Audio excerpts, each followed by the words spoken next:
great exhibit. I actually took some pictures and texted to a few friends.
Thank you, Robin. That was absolutely beautiful.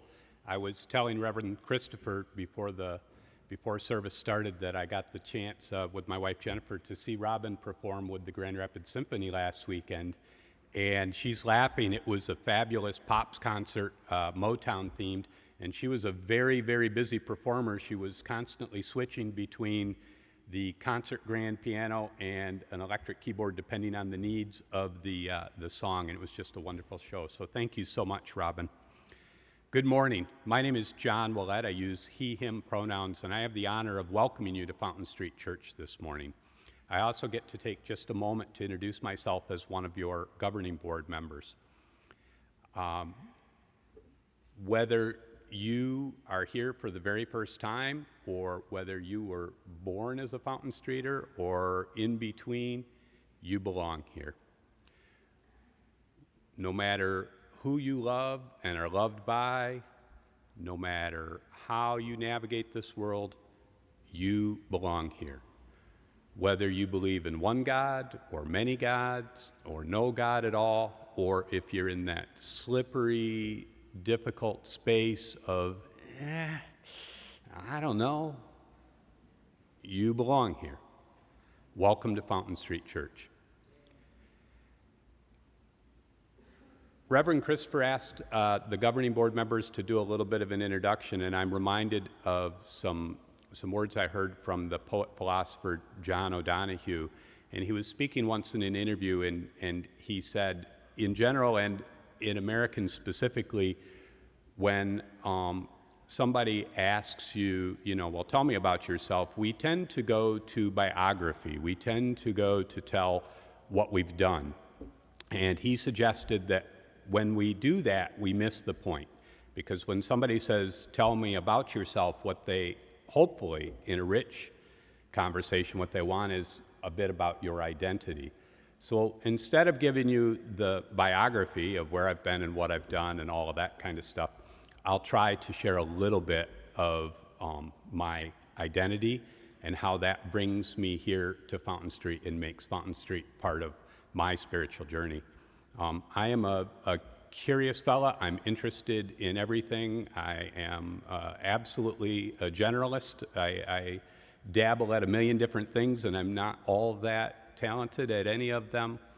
And being very, very curious, Fountain Street is a wonderful home for me. I'm a guy who oftentimes can look at a circumstance or an issue and see multiple sides and perspectives. I tend to be kind of a big picture thinker. Sometimes to my detriment. I know it can be somewhat frustrating for folks when they're dealing with me because I'm like, well, on the other hand, and it could be, and we might consider, and sometimes it can be even just a little bit paralyzing when you can see so many sides. It's sometimes difficult to see how to move forward. And honoring that is part of what brings me to Fountain Street, and I think we can say that same challenge can be true here too. Sometimes we see so many sides to things. I am a guy easily moved to tears in a whole bunch of different directions. I am the little old lady crying at weddings. I hear a beautiful piece of music, and I can get misted up. And I'm also a guy who can cry because I'm sad or grieving. And I have had those experiences here at Fountain Street. I have cried because somebody laid down the most beautiful story and wonderful piece of music. And I have cried because I've been grieving for the stories people have shared from the pulpit or in the chapel space, the vulnerability. And I've sobbed and wept and ugly cried because this is a safe place for me to be vulnerable and lay down those times when it all just seemed a bit too much. And that's another way in which Fountain Street is part of my home. We're in this season, Reverend Christopher has done a wonderful job of helping us recognize that we're at a pivotal place in the life and times and history of Fountain Street. And it occurs to me that admonition from John O'Donohue: when somebody asks you who you are, don't give them the biography, give them the identity. Could be useful work for us as individuals and as members of Fountain Street. What is our identity? Clear light, clean mirror. What is our identity today? And what is that beautiful, beloved community we seek to grow and become? What is the identity that we all want to be a part of? So welcome to Fountain Street Church. Thank you for your time and attention.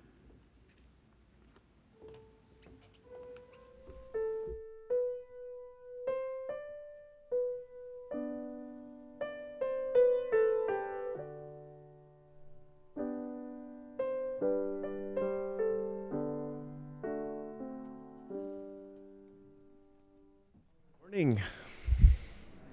Let's try that again. Good morning. There we go. I'm Reverend Christopher. I have the privilege and the honor and the responsibility of serving as the acting senior minister here at Fountain Street Church, and I would like to doubly welcome you to worship this morning. Friends, we are at such a remarkable time of the year. It is the season of awe and wonder across all of the world's religious traditions. It is the season of light and enlightenment, and it is the season of new years and new beginnings. Whether you are Jewish or Hindu or Muslim or even Christian, as we enter our way through autumn, we embark through these seasons of awe and new beginnings. Even the Christian calendar resets itself at the beginning of Advent, which is still solidly in this autumn season. New beginnings, new enlightenment, the opportunity to discern just who we are. What is our identity? As we gather in this cathedral of love and enlightenment, in this temple for peace and awareness, I invite you to rest with me for this next hour and hear this invitation to worship as it calls us into this new season of awe with our spiritual kin across all of the global traditions. We feel the season turning, literally and figuratively. The early sunsets glancing through the red-tinged leaves. The brisk arrival of cold autumn air. The flocks of migrating geese. We are feeling something bigger than ourselves because we are sitting on the edge of something new. These, my friends, are the days of awe, a time to welcome a new year, a time to make the old year right again. And before we lay it on its place on the shelf of the memory of things, let us for a moment just rest. In this moment, you have nowhere but this space to be right now. And so collectively and communally, let us bless the wine as our spiritual cousins do. Let us braid the sweet bread. Let us dip the apples and the honey. Let us taste. Let us drink. Let us commune with one another in this new season on this new year. Welcome, my friends, to the season of awe. Welcome to the threshold of a new beginning together, and welcome to worship at Fountain Street Church.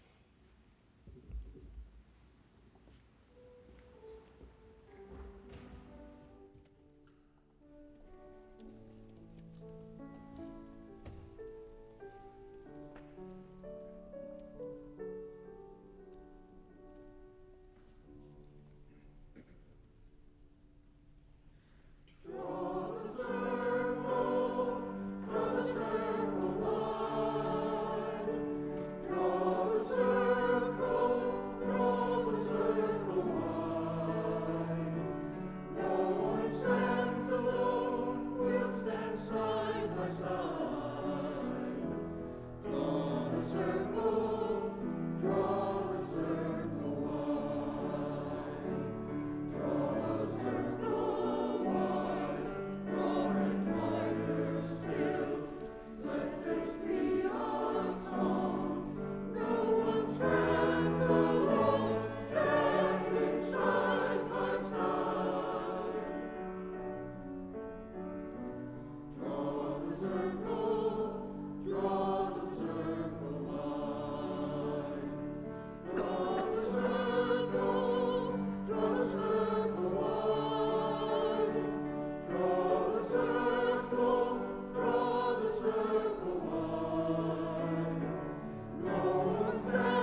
Our ancient witness for us this morning comes to us from the Christian stories. And to kind of couch it or frame it, if you will, we are offering it with a little bit of commentary from a contemporary and familiar voice to our community, Rob Bell. Hear what the ancient stories are speaking to our contemporary spirits today. But first, his commentary. In a very familiar story from Luke 10, a lawyer tries to put Jesus on the spot by asking him about who our neighbor is. And so Jesus tells the very familiar story of the Samaritan, with which many of us are probably familiar, even in this church. What you need to know is that in this time in history, Samaritans were actually the worst of the community, stigmatized. They were like the pedophiles or the awful people that would kick a puppy if they saw them in the cultural lexicon. The hatred went back generations for the Samaritans, and so this was really preposterous for Jesus to pitch that a Samaritan could be our neighbor. When Jesus asks the lawyer who is the hero in this story, the lawyer can't even bring himself to say the Samaritan. He says, the one who had mercy on him. Rob Bell points out, that is the point. That's your neighbor. That's who you are called to love. That's where the eternal life is found. In showing kindness to the one you hate, the one you despise, the one you wish didn't exist, the one whose name you can't even say. In that spirit, hear our ancient witness this morning as they first appear in the book of Luke. And behold, a lawyer stood up to put him to the test, saying, "Teacher, what shall I do to inherit eternal life?" He said to him, "What is written in the law? How do you read?" And he answered, "You shall love the Lord your God with all your heart, and with all your soul, and with all your strength, and with all your mind, and your neighbor as yourself." And he said to them, "You have answered right. Do this, and you will live." But he, desiring to justify himself, of course, said to Jesus, "And who is my neighbor?" Jesus replied, "A man was going down from Jerusalem to Jericho, and he fell among robbers who stripped him and beat him. And then he departed, leaving him half dead. Now by chance a priest was going down that road, and when he saw them, he passed by on the other side.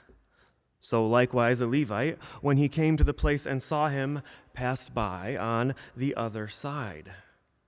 But a Samaritan, as he journeyed, came to where he was and where he saw him. And when he saw him, he had compassion and went to him and bound up his wounds, pouring on oil and wine, and then set him down on his beast and brought him to an inn and took care of him. And the next day he took out 2 denarii and gave them to the innkeeper, saying, 'Take care of him, and whatever more you spend, I will repay you when I come back.' Which of these 3 do you think proved the neighbor to the man who fell among the robbers?" He said, "The one who showed mercy on him." And Jesus said to him, "Go and do likewise." Our contemporary witness comes to us from the book Everybody Always by Bob Goff. Hear what the source of our times is speaking to this congregation in this moment. Are there people you should give a wide berth to? You bet. There are people in my life and yours who are unsafe, toxic, and delight in sowing discord wherever they go. But the divine Spirit gave us discernment, and we should use it wherever we live our lives. God has given us love and understanding and kindness and the ability to forgive, which have power that we often leave untapped as humans. There's a difference between good judgment and living with judgment. The trick is to use lots of the first and go a little lighter on the second. Our end game has always been the same. We are to live with hearts like that of the divine Spirit of love. We are to love people near to us and love the people we've kept too far away. And to do this, we must be creating a life without fear. We don't get to use our opinions to mask our insecurities. Instead, the divine spirit of love wants us to grow with that very love in our hearts and then cultivate it in every acre of this world. We'll become in our lives whatever it is we do with that love. Here ends our readings this morning.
There is gold in the touch of the morning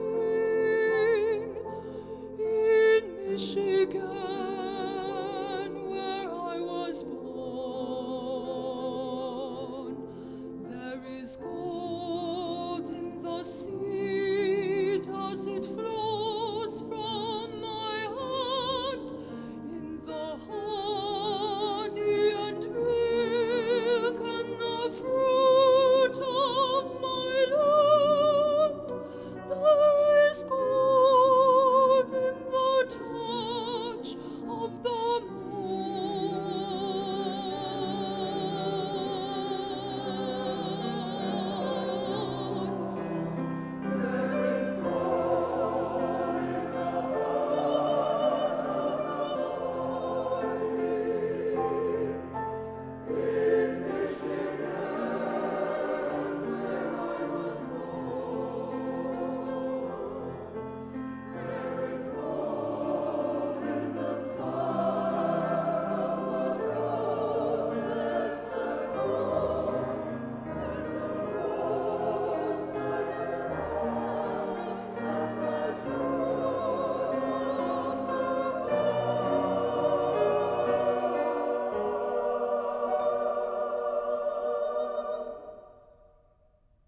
We found a little step for me.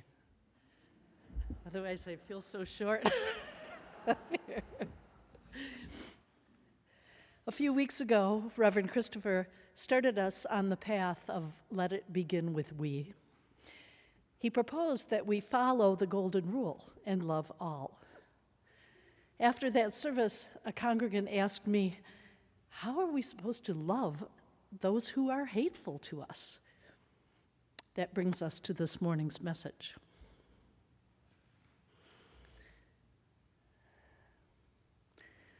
Good morning, Fountain Street Church. I come to you this morning first as a 24-year-old black woman living on Grand Rapids' southeast side. I have 2 children, boys, ages 8 and 6. They go to Burton Elementary School, and they're doing okay, but it's not easy for any of us. I have worked hard to get to a place where I can afford this tiny apartment where things don't work all the time, and the landlord is hard to get a hold of, and sometimes it's cold, or the toilet doesn't flush.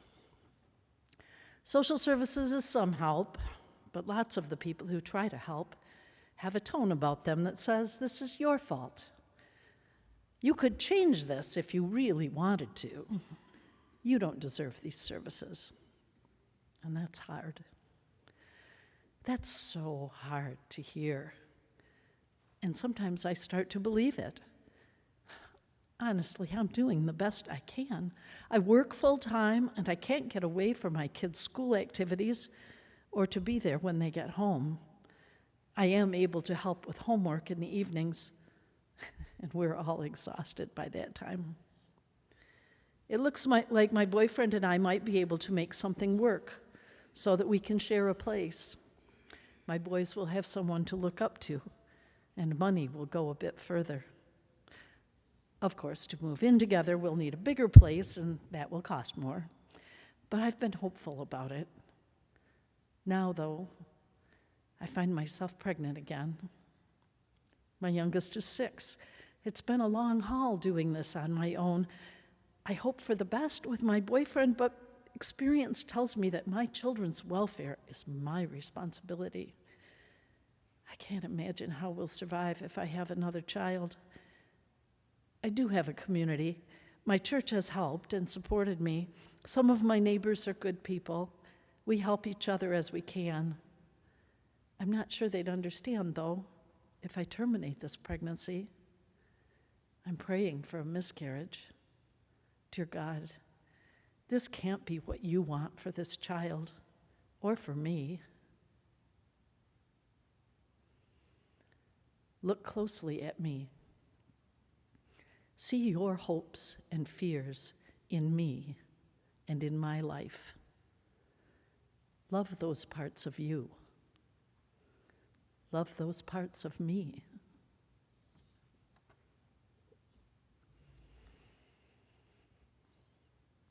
I am a white male in his late 60s.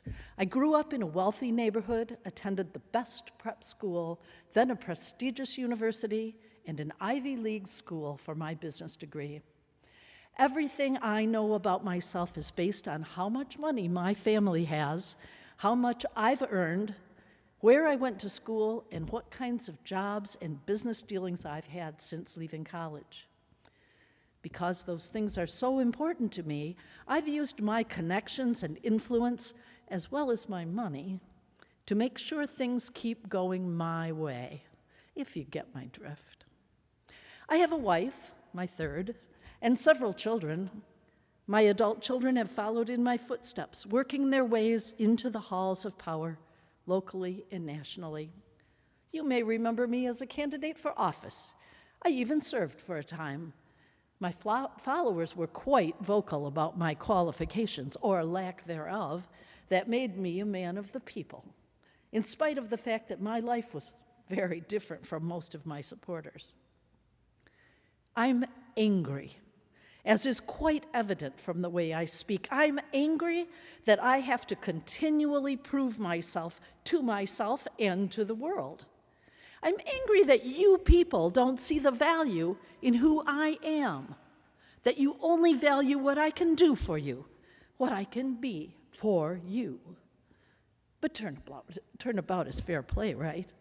Your only value to me is in what you can do for me, how your lives can enrich mine, how you can treat me as though I'm special. And I'll do whatever I need to do to keep your approval. No, your adoration. And to keep money flowing in, to support the lifestyle I believe proves how valuable I am. I fight for those who are afraid of losing what they have. Of course, most of you have very little compared to me. I appear to walk the halls of power confidently, and I wonder when you will see through my charade to the fear I carry constantly. I'm a large personality that draws a lot of emotion from supporters and detractors alike. Look at me. See where we are different. See where we are alike. If you met me, could you treat me the way you would want to be treated? Could you at least treat me respectfully as a human being? Could you love the essence we share?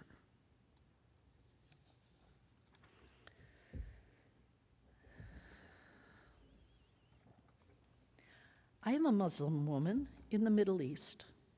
I hope and pray to live more like women in the West, going to school, being able to become more, with the freedom to move about and to express my ideas and opinions.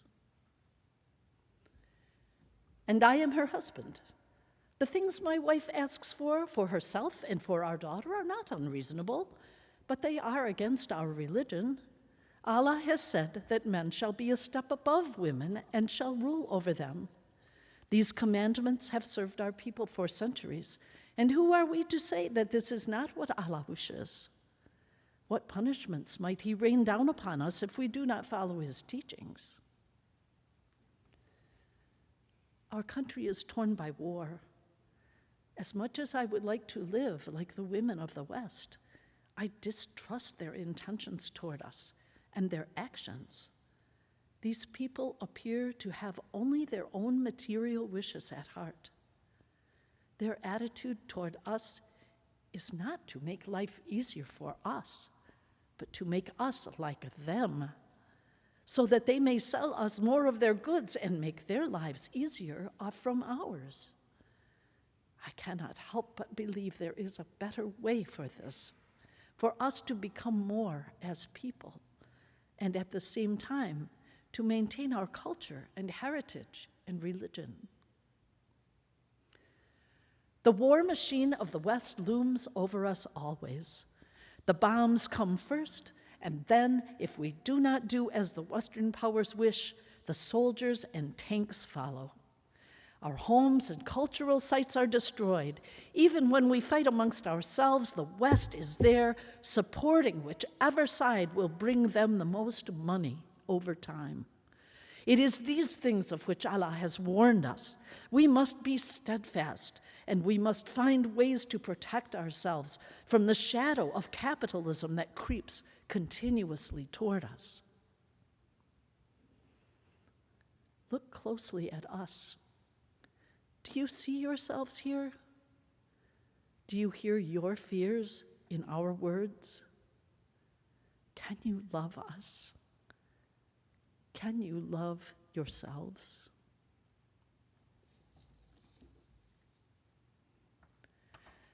Here I am.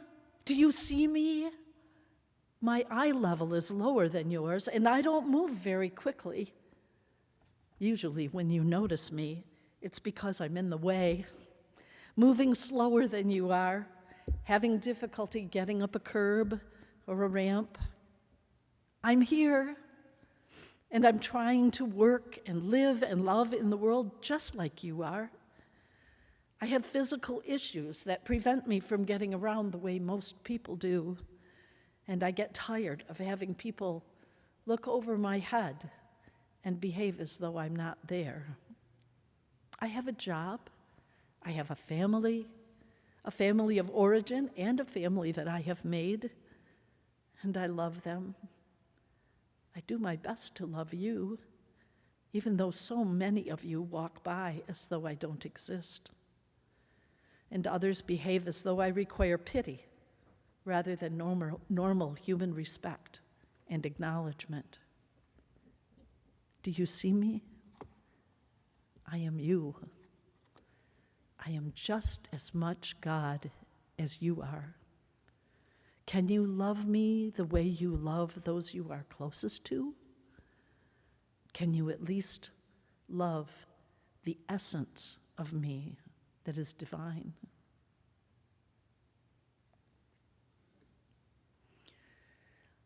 I've been working in your community for a number of years. I'm good at my job. I see you every day. We chat as we move about the office. I know about your family, and you know about mine. Recently, you realized that I'm different than you thought, that I'm transgender, and it's changed our relationship. Why? I am a human being, just as you are. I am conscientious and act with integrity. I care, and I'm honest. What has changed? Am I more different from you now than I was before?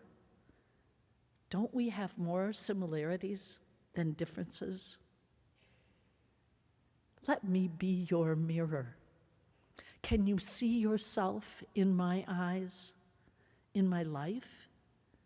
Can you love the parts of you that you see there? Can you love me? In reality, I am you, much more like all of you than the people I've been portraying. I am a white, middle-class woman of privilege. Sure, I've endured some of the humiliations and challenges that most women my age have, and I've dealt with them as we do, by ignoring them, by explaining them away, by accepting them as part of the way the world works, and by protesting them. At the same time, my life is what I have made of it, just like every one of us. And I can choose to love those who have humiliated me, those who have deliberately hurt me, those who frighten me, those by whom I feel threatened, and those who I believe would take my life, or at least my way of life, just by being who they are. Or I can choose not to. I have a choice. I can live my life as one who is frightened and threatened. I can retaliate against those whom I perceive as being responsible for this. Or I can love them, all of them, for whatever small glimpse of God I may see in them. For what good can possibly come of hating them and treating them poorly? Will it make the world better? Will it make my world better? I can look into the mirror they present and see in them my faults and my humanity. In each of them is a bit of myself. If I can love all of myself, I can love them. I'm not talking about loving them the way I love people with whom I have an extended relationship. I'm talking about the love that recognizes shared humanity, even in those who appear not to have any. Most of the characters in my message today would draw sympathy from this congregation, but even that treats them as other. If we are truly one, woven together in a tapestry of holiness, we see the face of God in everyone we pass. No sympathy necessary, respect and love. There is work involved in this. For each of us, each embodiment of the divine, it is something different. Each story is different. Each tale of love and loss, of pride and shame, brings its own deep work toward fully understanding the story and the storyteller. If you wonder how to love those you find completely and utterly unlovable, first look within at what you find unlovable in yourself. Extend your divinity to embrace those parts. Then let it blossom out from you, that you may learn as much as you can about how that divinity and humanity are shared among us all. There are many reasons to live this way. Our own physical health demands it.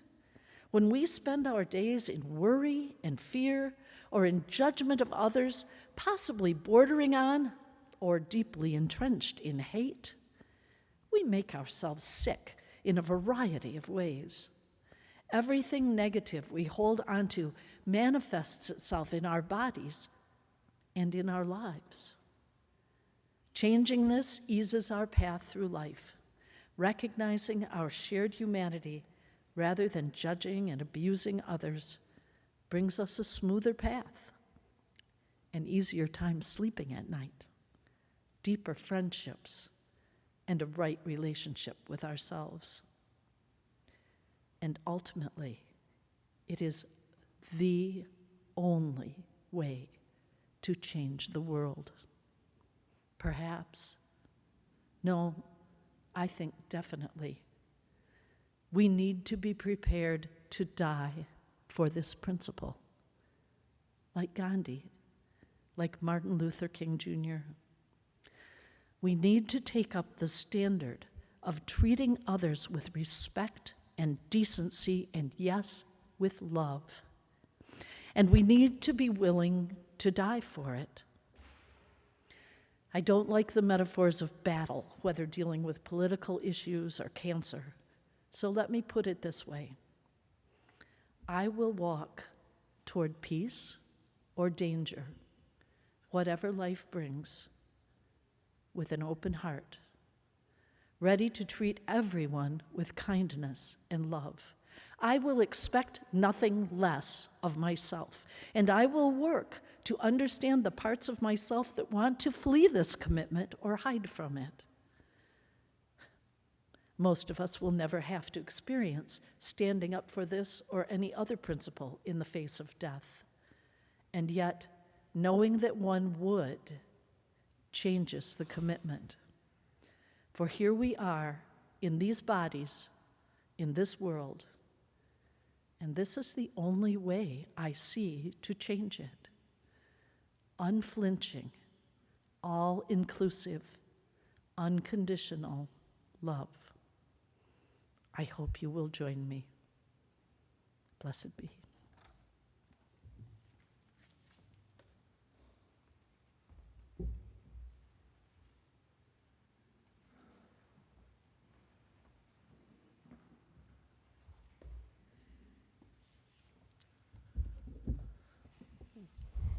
One of the reasons I love that reading, or story, if you will, brought to us from Jesus in the book of Luke, is it is yet another window into the Christian tradition in which we are constantly reminded that God's vision, or the Spirit of Love's vision for the world, is often up and against the way that we operate as a world.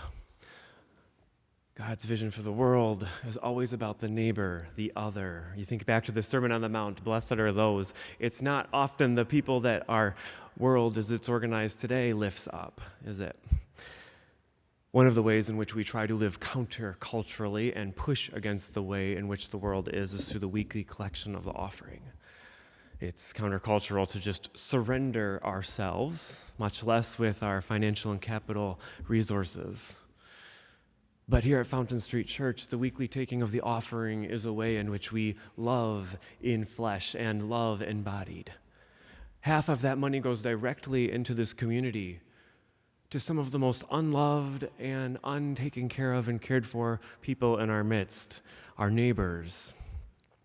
And half of it stays here, keeping this ministry rooted and grounded in love, going forward as we continue to seek out new ways to be more loving, more all-inclusive, and more beloved with one another. And so in the spirit of love and in the spirit of all of the world's traditions that point us on this path, the offering will now most graciously be received.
I am debilitated when somebody's upset with me or not being nice. I will lay in bed all night thinking, what am I going to do to fix this? And about a month into starting here in 2018, I had upset a congregant, one of our beloved, and I couldn't fix it. In fact, I kept making it worse. And so I went to Fred Wooden, our senior minister at the time, and I said, oh, what am I going to do, Fred? I can't fix it. What would you do? And he said, 2 things. First off, this is not about you. Okay. And second off, if it helps you sleep, they're not thinking about you. I remember being released of this feeling for a moment. And so I went home and I called this person up and I just said, how's it going? I feel like this has gotten a little far and I feel like it's bigger than probably this conversation. Those 2 pieces, specifically the prior, it's not about you, have helped me so much in this quest to love people when it can feel so hard. I mean, sometimes it is indeed about me or us, but so often we are just matter bombarding into one another in such a complicated world. That's a huge amount of grace to extend to one another to say, how are you doing? And recognizing that often it is not about you. So for our prayer today, I want to try something different. Because we are only getting deeper into a divisive election season and a highly charged political era where sometimes that bleeds over into family or friends and neighbors. And sometimes that's a battle you just can't win. So I want to pray with you because we have about a month left of that. I want to pray for and with love with you. Will you join me in prayer?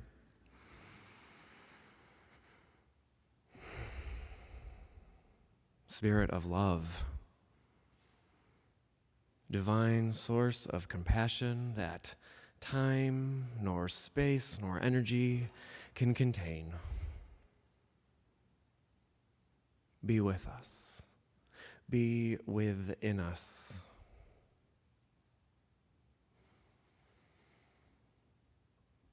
We know we contain multitudes, that much we have figured out. And yet in a charged moment, in an emotional plea, in an uncomfortable situation, we so forget that our neighbor too contains multitudes. Help us in this new year. Help us in this turning season.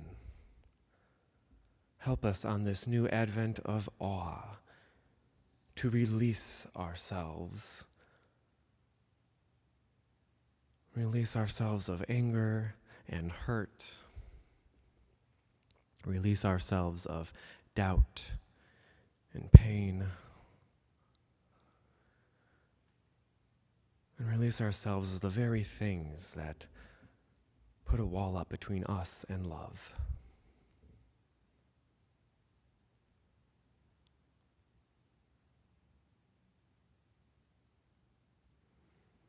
This morning we know that many of us, if not all of us, come containing the multitudes of joy and sorrow, confusion and conviction, loss and hope. Be with us now as we lift those things up in this moment of silence.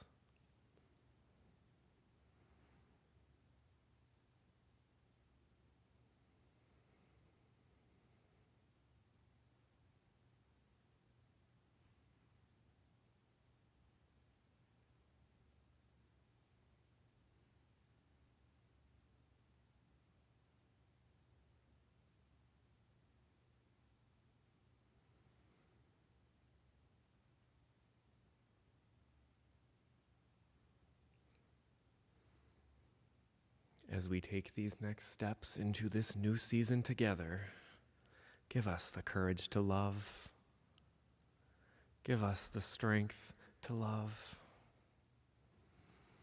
Give us the bravery to just love.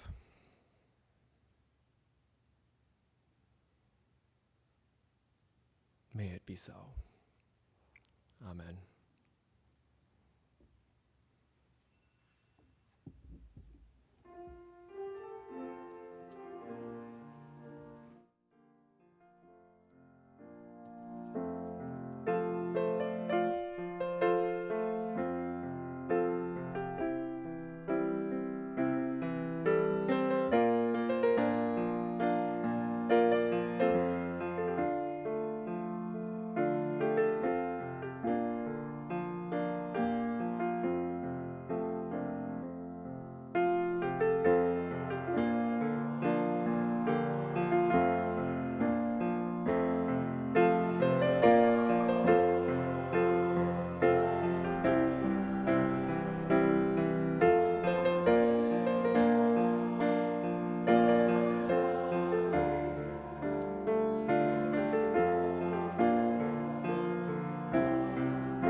Thank you. You may be seated.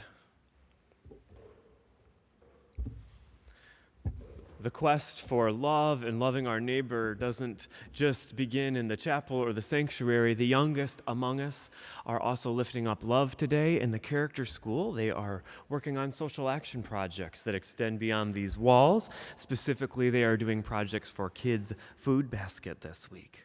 Additionally, our older students are working on some set and design and props for an exciting stewardship event that's happening in a few weeks. So even the youngest among us are never too young to begin that task of loving somebody they will never meet.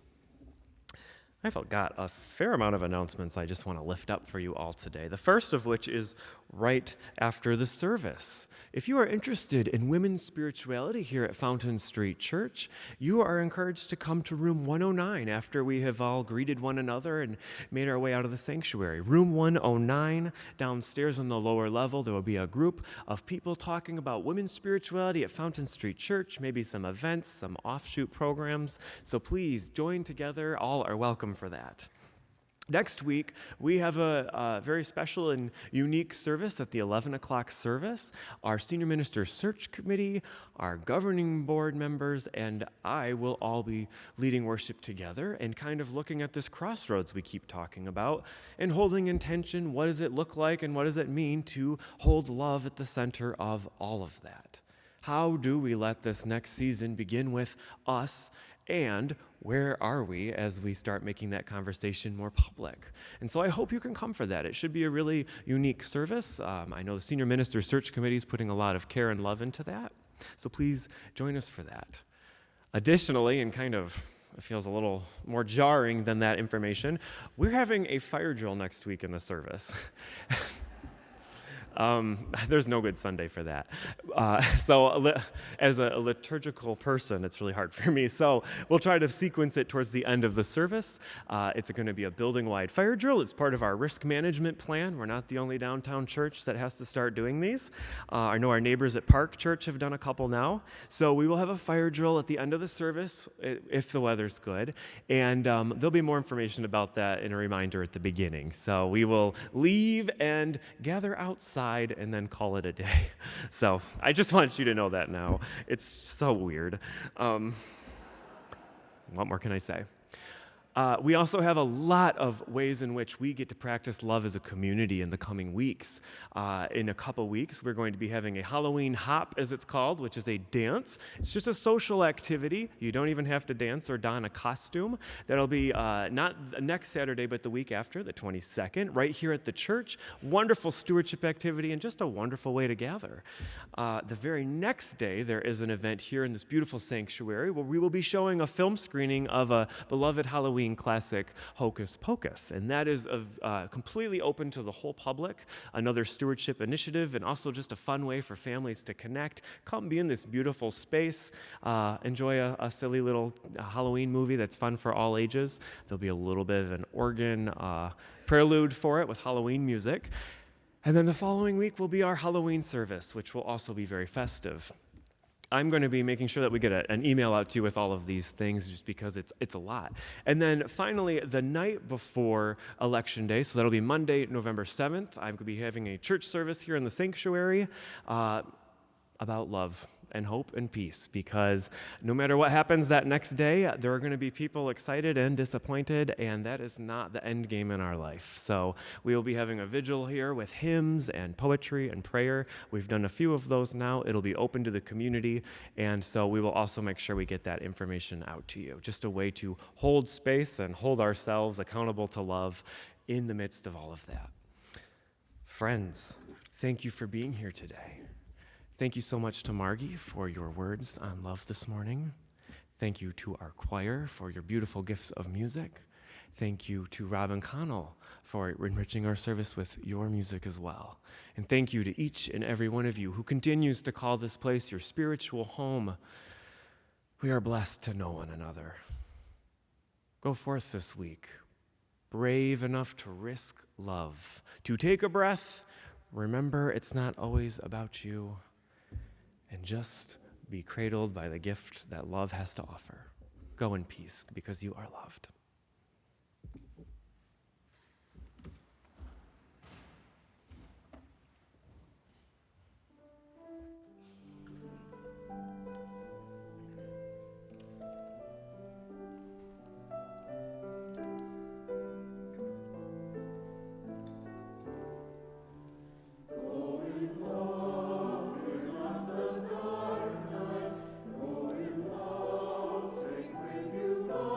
Light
I've only written 2 songs ever. I'm not a songwriter, but this is one of them. And there's a sing-along at the end, if you're so inclined, or a listen-along if you're not. And it's very easy. There's just 3 words, and it's the title of the song, All Things Change, when we get there.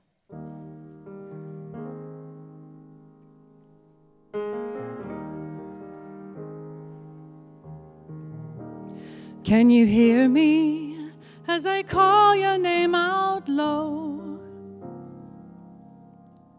Autumn's come, the birds have got to fly. All things change as the seasons come and go, and winter's cold still makes me cry.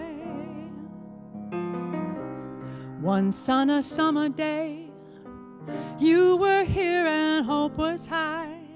I heard bluebirds singing in the sky.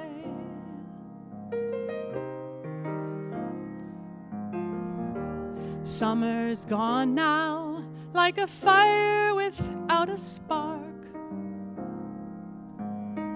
The bluebird's gone, and so the meadowlark.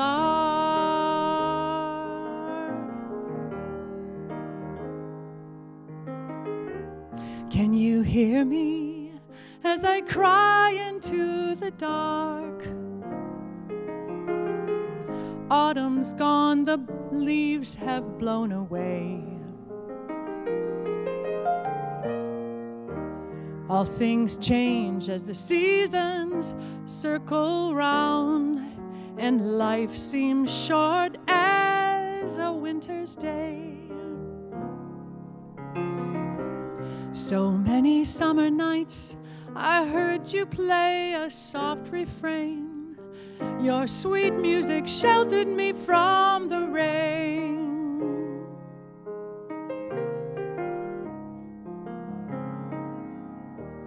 Music's gone now, rain is falling all around. My feet no longer walk on holy ground.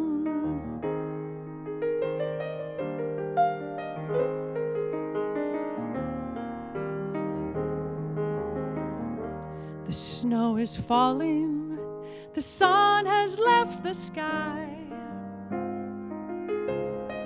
Winter's come, the chill has left its mark. All things change, and when the reasons make me cry, I pray spring will come and take away the dark.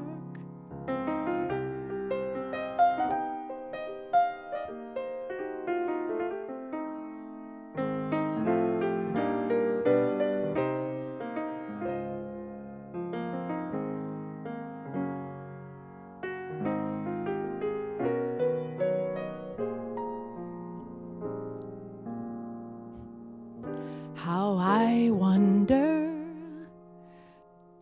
do we know our last goodbye? But the seasons change, and so again. The seasons change, and so the seasons change, and so again must I.